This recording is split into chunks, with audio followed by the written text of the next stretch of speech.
বর্তমানে কেউ কেরালায় আসবেন না। কেরালার পরিস্থিতি খুবই খারাপ। কেরালায় বন্যার পরিস্থিতি 10 থেকে 12টা জেলায় আর কি বন্যা চলতেছে।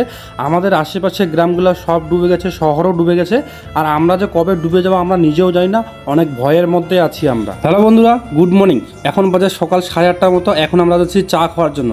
কালকে রাত থেকেই আর কি যে পরিমাণে বৃষ্টি, কালকে রাত না হয় কয়েকদিন থেকেই কেরালাতে যে পরিমাণে বৃষ্টি, কি আর বলবো, বৃষ্টি থামার নামই নেয় না।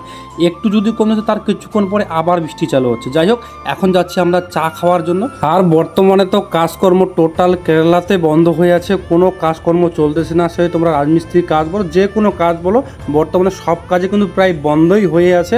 যাই হোক, আর আমরা কি আর বলবো, এই বাইরে থেকে বাইরে বেরোতে পারছি না, যে পরিমাণে বৃষ্টি সেটা কি আর বলবো। আমরা বর্তমানে অনেক ভয়ের মধ্যে আছি। আমাদের আশেপাশের গ্রাম যেগুলো আছে আর কি সব ডুবে গেছে। আর আমরা যে কখন ডুবে যাই আমরা নিজেও জানি না, এই জন্য খুব ভয়ের মধ্যে আছি আমরা। প্রায় আমাদের 10-12 দিন হয়ে গেল, কাজকর্ম কিন্তু নাই। কাজকর্ম নাই তো কী হয়েছে, খাওয়া দাওয়া তো করতে হবে। দোকান থেকে চা খাওয়ার পর চলে আসতাম হচ্ছে রুমে আসার পর সবজি কাটাকাটির পর এদিকে ভাত হয়ে গেছে।